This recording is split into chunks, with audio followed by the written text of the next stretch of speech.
औज़ुबिल्लाहिमिनश्शैतानिर्रजीम बिस्मिल्लाहिर्रहमानिर्रहीम। अस्सलामु अलैकुम स्टूडेंट्स, मेरा नाम है उज़्मा क़य्यूम और आप देख रहे हैं एंजॉय स्टडीज़। सबसे पहले वो स्टूडेंट्स जो आज पहली बार मेरी वीडियो देख रहे हैं उन सबको मैं वेलकम करती हूँ। और आज की वीडियो में हम CS 302 की फ़ाइनल टर्म प्रिपरेशन करेंगे। उसमें हम पार्ट 150 MCQs देखेंगे। तो सबसे पहला जो MCQs है वो है the minimum time for which the input signals to be maintained at the input of the flip flop is called. Option B correct है, होल्ड टाइम। नेक्स्ट MCQs है 74HC163 has two enable input pins which are dash. तो इसका answer है option A correct है। और ये जितने भी पेज नंबर लिखे हुए हैं मैं आपको रिकमेंड करूंगी आप जाके इन क्विज़ को एक दफ़ा खुद प्रूफ भी करें और उस सारे पेज को रीड करें। इससे आपके जो शॉर्ट या लॉन्ग क्वेश्चन है वो भी साथ साथ डन होते जाएंगे। क्वेश्चन नंबर 3 है dash is set to occur when multiple internal variables change due to change in one input variable. तो इसका जो राइट आंसर है वो है B race condition. Question number 4 है the dash input overrides the dash input. तो इसका जो राइट आंसर है वो है A asynchronous input overrides the synchronous input. Question number 5 है a decade counter is dash.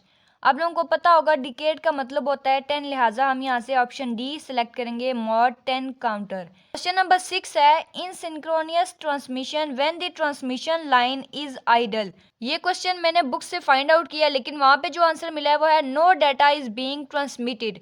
ये पेज नंबर 349 पे है। तो मैंने यहाँ से जो मिलता जुलता आंसर था D is not use to start transmission, लिहाजा इसको मैंने सेलेक्ट कर लिया। आगे क्वेश्चन नंबर 7 है, ये आप एक दफ़ा रीड कर लीजिएगा। इसका आंसर मुझे 100% श्योर नहीं है क्योंकि बुक से कई जगह पे 4 भी मिल रहा था और 8 भी मिल रहा था।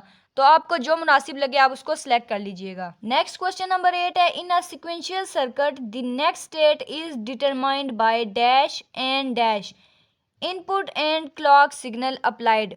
और ये जो आंसर है वो आप पेज नंबर 298 पर फाइंड कर सकते हैं। क्वेश्चन नंबर 9 है the divide by 60 counter in digital clock is implemented by using 2 cascaded counter.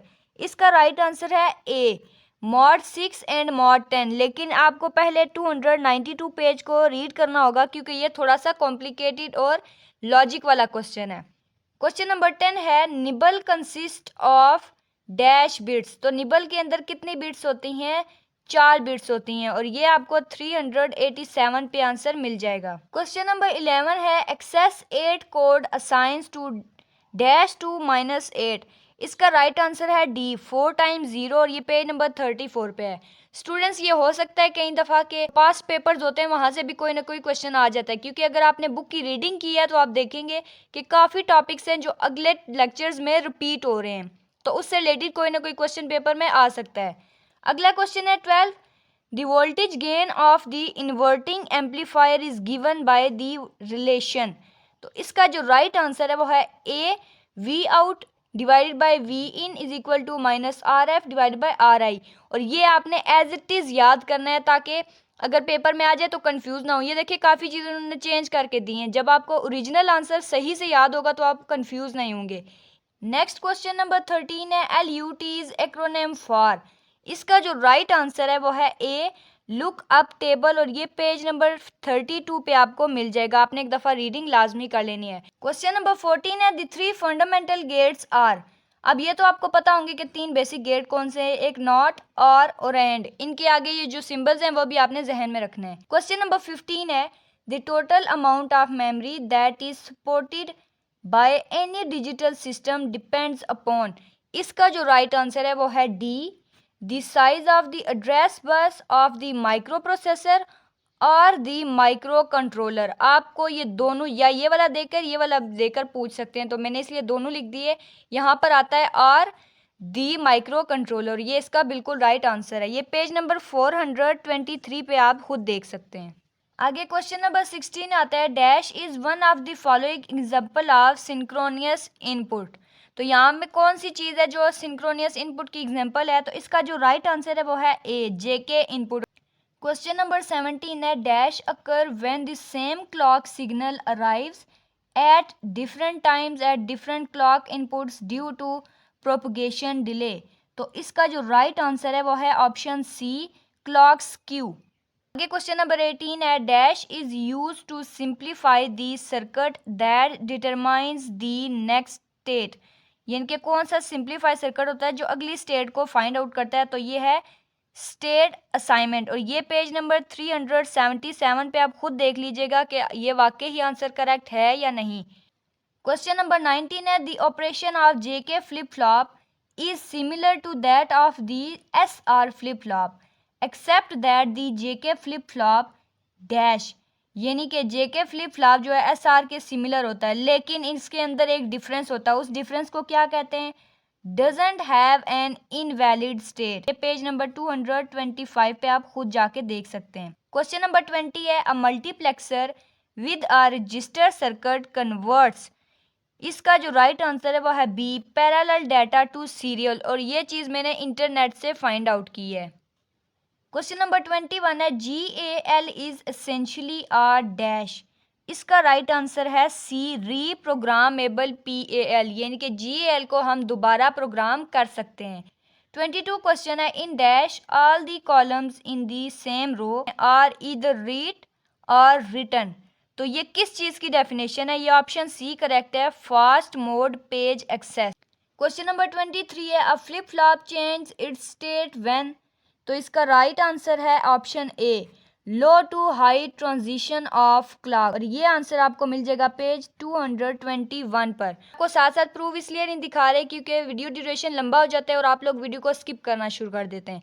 लिहाजा इससे बेहतर है कि मैं लंबी वीडियो बनाने के बजाय आपको पेज नंबर बता दूं और खुद आप जाके एक दफ़ा रीड कर लें। क्वेश्चन नंबर 24 है, frequency counter dash. Frequency counter क्या होता है? इसका ऑप्शन बी करेक्ट है, counts number of clock pulse in 1 second.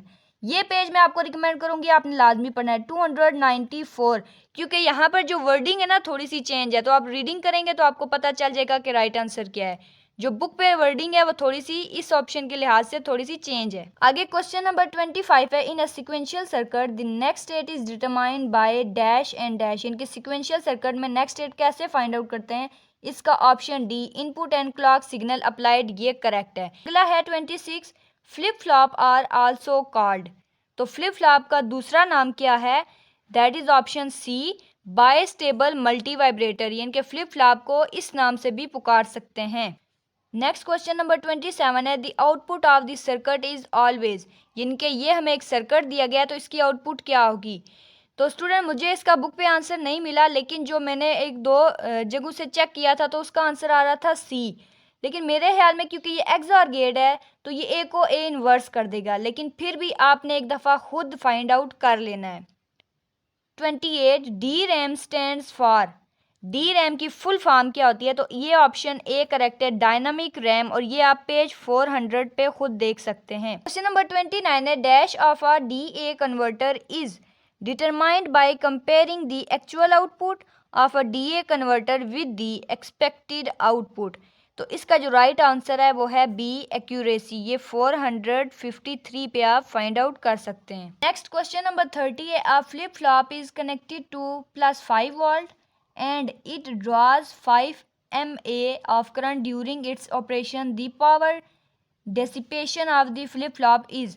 इसका राइट आंसर है 25। और ये पेज नंबर 255 पे आप जाके देख सकते हैं।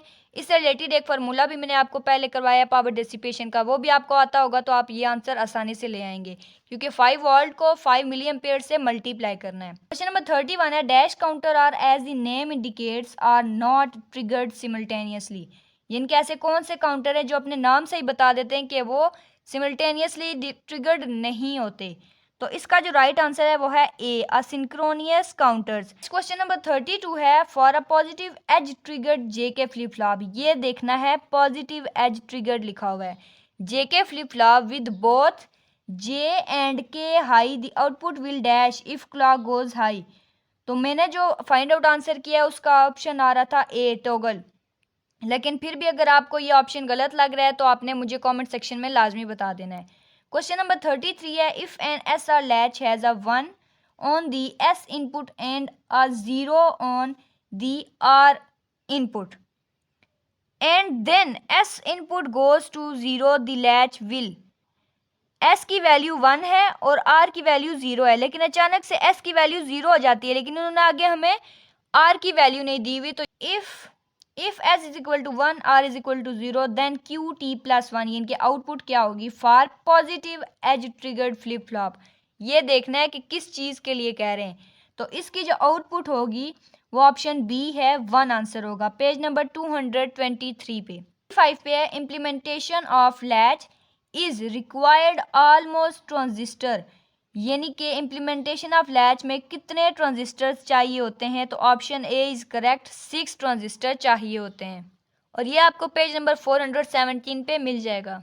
नेक्स्ट क्वेश्चन नंबर 36 है when both the inputs of edge triggered JK flip flop are set to logic 0, तो आंसर क्या होगा, इसका ऑप्शन डी करेक्ट है, the output of flip flop remains unchange. Question number 37 है if the FIFO memory output is already filled with data then, तो इसका जो right answer बन रहा है मेरे ख्याल में डी है, क्योंकि मैंने इससे रिलेटेड जितना भी बुक के अंदर ढूंढा है मुझे कोई ऑप्शन नहीं मिला, तो फिर मैंने इस डी को, यानी कि यहाँ से कोई भी ऑप्शन करेक्ट नहीं है, इसको सिलेक्ट किया है।